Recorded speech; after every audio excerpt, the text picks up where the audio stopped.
바뀌는 청약제도 이야기 한번 해보겠습니다. 2030 세대들도 이제는 청약을 기대해 볼 수 있을 것인가. 이 청약이라는 거를 사실 해본 분들은 다 공감하실 텐데 이게 진짜 되는 건가? 라는 그런 약간 무력감 같은 것들을 많이 느낀다고 하시더라고요. 그래서 뭐 10번 넣었는데 10번 다 떨어지고 이게 언제 될지도 모르겠고 청약 경쟁률도 어마어마하니까 이게 정말 되는 걸까? 라는 생각들을 하시는데 그게 이유는 바로 그 가점제라는 게 생기면서죠. 그러니까 예전에는 이제 추첨제가 많았는데 그러다 보니까 뭐 이렇게 소위 말하는 뺑뺑이죠. 뺑뺑이 돌다 보면은 좀 누가 되고 하는데 이제는 가점제라고 해서 명확하게 뭐 등수를 매기는 거죠. 성적을 매긴다고 하면 되겠죠. 그러니까 성적이 나쁘면은 청약이 안 되는 거고 성적이 좋으면은 청약이 되는 거니까 뭐 어찌 보면 합리적이라고 할 수도 있지만 반대로 성적이 나쁜 사람들 입장에서는 거대한 벽처럼 느껴지는 거죠. 이 가점제를 이제 쉽게 이야기를 하면은 그냥 오랫동안 무주택이신 분이 성적이 좋은 거고 부양가족이 많은 분들이 성적이 좋은 겁니다. 그러니까 뭐 무주택으로 가장 고생하는 사람들 위주로 점수를 좋게 준다라고 보시면 될 것 같아요. 너는 오랫동안 무주택이었고 뭐 부모님도 모시고 아이도 많구나. 그러면 너는 가점을 높게 줘야지. 너 같은 사람이 집을 가져가는 게 맞아. 라고 하는 게 가점제인 거죠. 근데 이게 필연적으로 시간이라는 게 필요합니다. 그러다 보니까 이제 가점제에서 불리한 사람들은 누구죠? 젊은 사람들.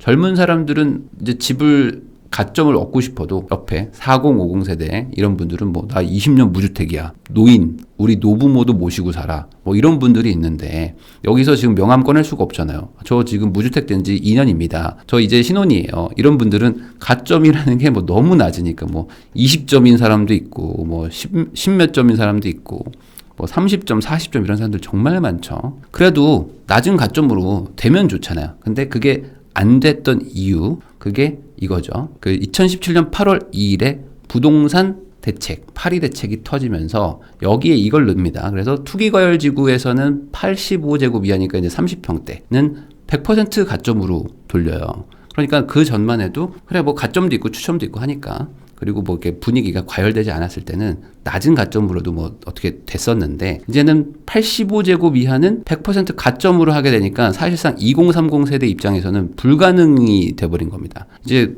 나보다 더 선배 4050 세대들이 이거 다 집을 다 가져가는 거고 우리 가점이 낮은 분들은 아예 안 돼. 그냥 뭐 90%에 10% 주는 것도 아니야. 그냥 아예 가점이니까 될 수가 없잖아요. 그러니까 이제 2030 세대들이 청약에서 완전 이제 배제되기 시작합니다. 그러면 이것까지 뭐 이해할 수 있어. 어차피 일반 매매로 사면 되니까. 근데 여기에 뭘 더했죠? 문재인 정부에서 분양가 상한제를 추가를 하는데 민간 분양도 분양가 상한제까지 더해지니까 이게 로또 분양이 돼버려요. 그래서 옆에 아파트가 10억인데 6억에 분양해라. 뭐 옆에 아파트가 8억인데 4억에 분양해라. 이런 식으로 분양가가 상한제가 딱 걸렸는데 가점제 100%. 이러니까 어떻게 됩니까? 야, 이거는 무조건 사면 돈 버는구나. 그래서 옛날하고 좀 달라졌던 게 최근 한 2, 3년 정도는 청약 당첨되고 나서 올라서 돈 버는 게 아니고 청약되면 이미 돈을 벌고 시작해. 이미 몇 억 벌었고 여기서 추가적으로 신축되면서 더 올라가니까 처음에 분양받고 나중에 그 준공돼서 들어갈 때 거의 뭐 저 한 7억 올랐어요. 10억 올랐어요. 15억 올랐어요. 이런 분들도 심심치 않게 나타났습니다. 미리 벌고 추가로 더 올라갔으니까. 그래서 이게 약간 왜곡됐다고 저는 보거든요. 오늘 제가 얘기할 얘기가 이건데 청약이라는 거는 사실 그냥 신축 아파트, 정확하게는 선분양이기 때문에 아직 아무것도 없는데 땅밖에 없지만 내가 앞으로 지을 거니까 혹시 너 이거 미리 살래? 라고 해서 계약하는 그냥 그런 제도일 뿐인데 이게 집을 싸게 살 수 있는 수단이 돼버린 거죠. 그러니까 어떻게 됩니까? 이게 경쟁률이 폭발할 수밖에 없는 거야. 새 아파트를 살고 싶어 하는 거는 모두의 꿈인데 새 아파트이면서 돈도 벌어? 그러면 이거는 무조건이지 라고 생각하니까 사람들이 어떻게든 가점을 모으려고 하고 그리고 가점이 높은 분들은 뭐 무리해서라도 대출을 받아서라도 이걸 분양받아가지고 몇 억의 차익을 벌어야겠다라고 생각하면서 계속 과열이 되는 거죠. 그러다 보니까 문재인 정부에서는 계속 뭐 규제를 더 해가면서 어떻게든 이걸 풀어가려고 했지만 잘 안 됐었죠. 근데 이제 정부가 바뀌기 때문에 그럼 새 정부에서는 어떤 정책으로 이거를 좀 풀려고 하느냐 그걸 좀 보면은 윤석열 당선인이 공약을 한 게 있습니다. 뭐냐면 전용 60제곱이니까 뭐 대략 그냥 25평형, 20평대 아파트라고 생각하시면 됩니다. 여기는 60%의 추첨을 주겠다라는 거예요. 그러면 이게 무슨 뜻이냐면은 전용 60제곱 이하, 그러니까 뭐 20평대 아파트 정도면 대부분 2030 세대, 어떤 그 사회 초년생이라든지 아니면 이제 막 신혼부부라든지 아이가 어린 부부들이 살지 않겠느냐. 그러니까 그런 사람들은 가점을 주게 되면 이거는 불가능하다. 그러니까 이런 작은 평형은 젊은 세대들도 들어올 수 있게 추첨제를 많이 준다 이겁니다. 그러면 이 정책도 있잖아요. 생애 최초 80% 대출해 주는 것도 있잖아요. 거기다가 중도금 대출은 또 DSR에서 제외가 되기 때문에 이런 정책들과 같이 엮이게 되면은 어떤 생각이 들겠어요? 잠깐만. 그러면 나는 지금 가점은 도저히 안 되는데 이제 추첨제로 25평대는 60%나 풀리니까 그럼 이거 내가 추첨제를 넣어가지고 청약이 당첨이 돼. 근데 중도금 대출은 받을 수 있어요. 그러면은 이걸 가지고 내가 몇 년간 어쨌든 대출로 우선 중도금을 낼 수 있으니까 그러면 내가 돈도 모아가지고 어떻게 될 수 있지 않을까? 라고 하는 어떤 희망이 생기지 않나요? 그런 생각이 들지 않겠어요? 자, 그래서 청약제도가 이렇게 바뀌는데 지금은 가점제 100%였잖아요. 그리고 추첨제가 0%였는데 그리고 85제곱을 초과하는 거, 그러니까 뭐 소위 말하는 40평대 아파트는 5대 5였는데 이게 이렇게 바뀐다고 합니다. 아직 바뀌진 않았지만 바꾸려고 하겠죠? 그러면 작은 평수는 추첨제를 많이 넣고 그리고 60에서 85 사이, 그러니까 한 30평대 아파트는 추첨제를 한 30% 정도 넣겠다. 그래도 30평대면 그래도 한 4050 세대들도 많이 필요하니까 가점제를 좀 많이 주고 추첨을 좀 많이 낮춘 거죠.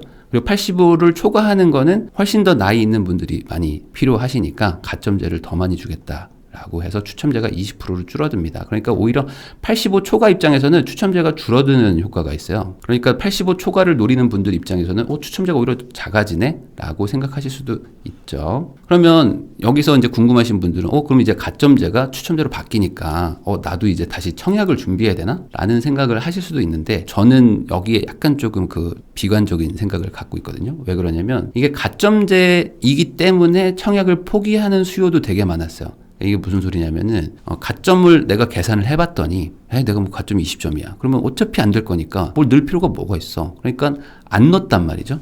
근데 이게 추첨제로 60%가 만약에 풀린다 그러면 안 넣었던 사람들도 추첨제니까 한번 넣어보려고 하지 않을까. 지금의 경쟁률보다 아마 훨씬 더 많은 사람들이 몰려와서 청약을 하려고 할 것 같아요. 그러니까 이게 추첨제로 돼서 오히려 당첨 확률이 높아진 거냐? 그게 아닐 수도 있다 이거죠. 오히려 그 절대적인 숫자 자체가 커지니까 여전히 확률은 나쁠 수도 있습니다. 그래서 추첨제 경쟁률이 어마어마하게 높아지지 않을까라는 걸 생각해 보면 이게 무조건 좋은 건지 아닌 건지는 모르겠어요. 그렇지만 어쨌든 지금보다는 2030 세대 입장에서는 추첨제를 풀어주니까 가점제일 때는 아예 확률이 0이었다면 이제는 어쨌든 확률이 생기는 거니까 훨씬 낫다라고 볼 수는 있겠죠. 근데 결국의 핵심은 뭐냐면 공급 물량이 늘어나야 되는 거고요.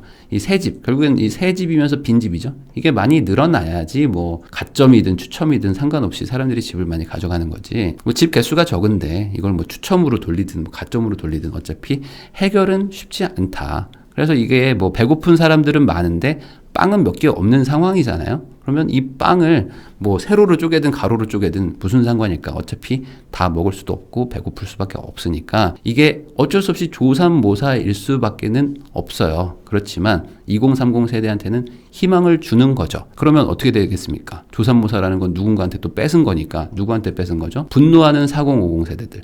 이분들 입장에서는 지금 가점제가 많아가지고 그래서 내가 열심히 그동안 뭐 무주택으로 살았고 뭐 돈도 잘 모았고 그리고 가족도 부양가족도 많이 데리고 살면서 내가 이렇게 고생해서 왔는데 이게 보상받는 느낌? 이 가점제를 통해서 로또 청약까지 돼서 한 번에 몇 억의 시세 차익을 받으면서 그동안의 고생이 한 번에 그 보상받는 느낌을 받으셨는데 이분들 입장에서는 아니 지금 2030 세대들이 집을 사는 게 말이 되냐. 내가 더 급하다. 이것도 맞는 얘기잖아요.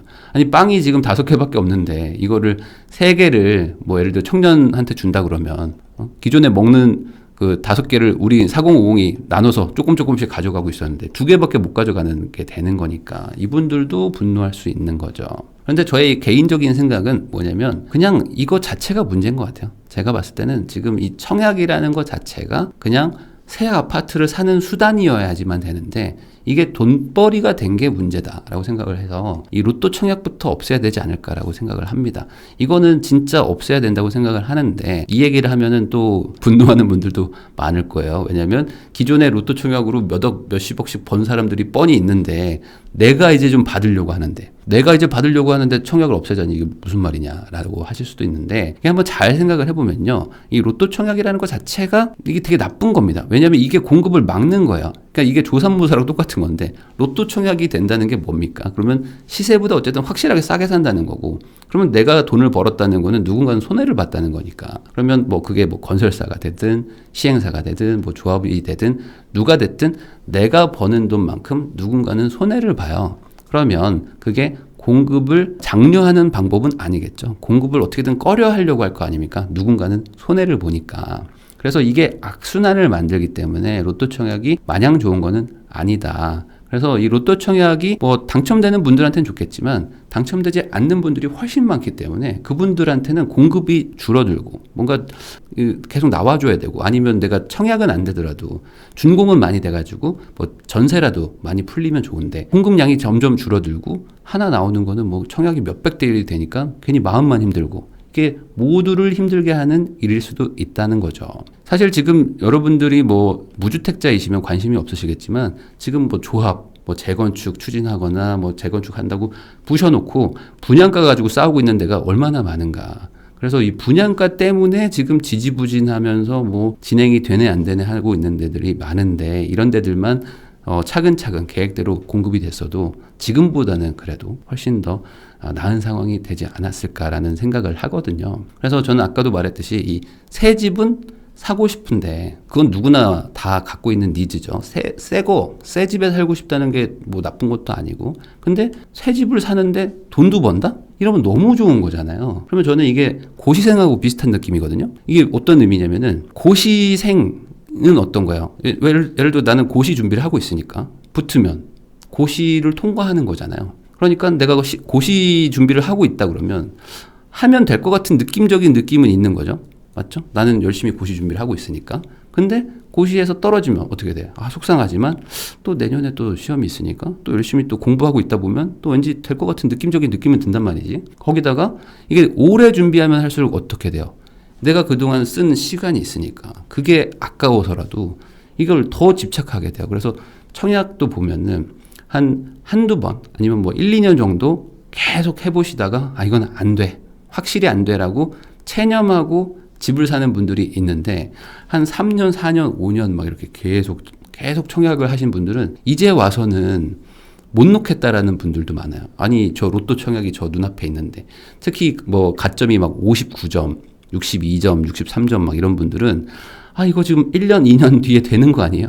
뭐 둔촌주공 나오면 되는 거 아니에요? 나 이거 될 수 있잖아요. 솔직히 모르는 거잖아요. 확률이 제로가 아니잖아요. 하면서 더 집착하게 되는 것도 있습니다. 그래서 나중에는 이미 시간도 지났고 뭐 옛날에 뭘 샀으면 뭐 지금 뭐 얼마가 올랐는데 그걸 또 안 샀었기 때문에 안 돼. 이제는 진짜 청약으로 끝까지 나 가야 돼. 라고 하면서 이 길밖엔 안 보이는 상황까지 몰리게 되는 거죠. 그래서 저는 개인적으로는 이 국가가 지금은 청약을 권장하고 있는 거고 이런 제도는 잘못됐다라고 생각을 합니다. 왜냐하면 이거는 희망 고문 같은 거예요. 그래서 새 집이죠. 새 집인데 또 시세보다 싸게 사죠. 그러니까 이 청약을 준비하는 사람들 입장에서는 마치 내 능력은 뭐 어느 정도인데 이거보다 더 좋은 집을 살 수 있을 것 같은 희망을 줘요. 나는 원래라면은 저기 막 20억짜리 아파트는 절대 못 사는데 야 이거는 로또 청약으로 12억에 분양한대. 예를 들어 뭐 7억에 분양한대. 야 그래? 그러면은 내 능력으로 지금 저 집은 못 사지만 청약을 하면 살 수 있네. 근데 더 새 거고 더 좋아? 야 이거는 너무 좋다. 라고 하면서 희망이 막 생기는 거잖아요. 근데 이게 진짜 희망인지 헛된 희망인지 따져봐야 된다는 거죠.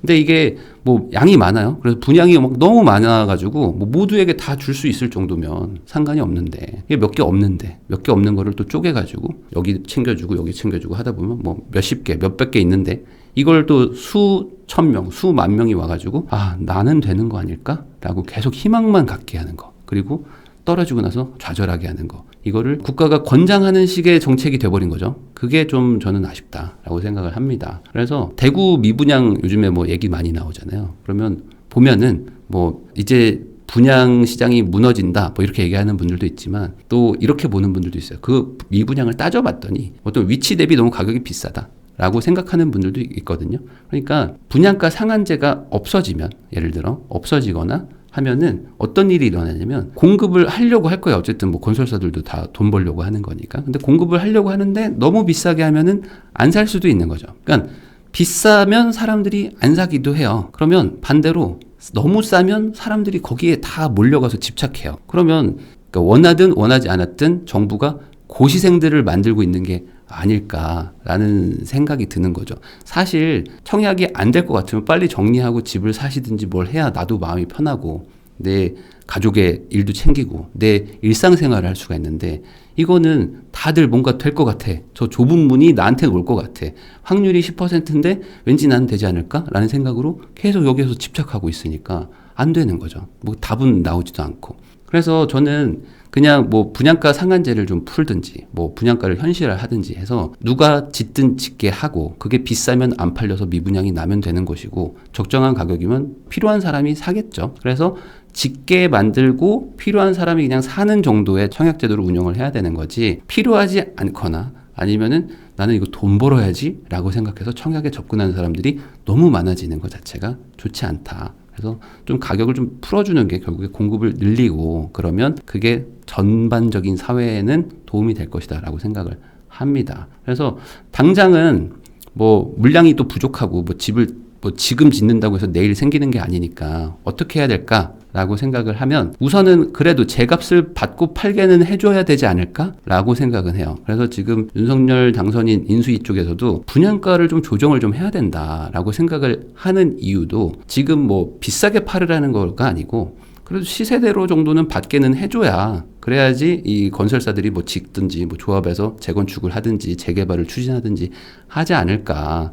제값 정도는 받게 해줘야 된다라고 생각을 하고 있는 이유가 바로 그거죠. 근데 이렇게 얘기를 하면 건설사가 돈을 너무 많이 버는 거 아니냐 뭐 이런 식의 생각을 하시는 분들도 있는데, 아까도 말씀드렸듯이 가격 올리는 거는 한계가 있고요. 그리고 너무 비싸게 하면은 당연히 팔리지 않는 것이고, 그러면 또 가격을 또 낮추면서 적정가를 찾아갈 것입니다. 그게 바로 이 시장이라는 거, 시장 경제가 작동하는 이유가 바로 그런 거죠. 내가 제시해보고 선제시하고 협상했는데 안 돼? 그럼 가격 깎든지, 사람들이 너무 많이 몰려와? 그럼 비싸게 받든지. 그러면 비싸게 받을 수 있는 시장이면 공급이 막 늘어나는 거고, 그 주택이 더 많이 늘어나니까 다시 또 이제 수요가 또 잠잠해지고, 이런 것들이 약간의 요동은 있겠지만 이런 시장 경제가 다시 돌아갈 수 있도록, 시장의 원리가 작동할 수 있도록 해주는 게 중요한 것 같다. 그래서 저는 뭐 각자 판단하에 최적의 결과를 찾아가는 게 시장주의라고 생각하기 때문에, 특히 이 건설업, 특히 이 공급이 부족한 이 아파트 쪽에서는 이제는 좀 풀어줘야 될 때가 된 것 같다. 그리고 로또 청약은 없애는 게 맞지 않을까. 기다리는 분들한테는 너무 죄송하지만 이걸 기다리고 있기 때문에 더 악순환이 되고 있는 것 같다. 비자발적인 고시생을 만들고 있는 게 로또 청약인 것 같아서 이걸 좀 해결했으면 좋겠다라는 얘기를 해보려고 했습니다.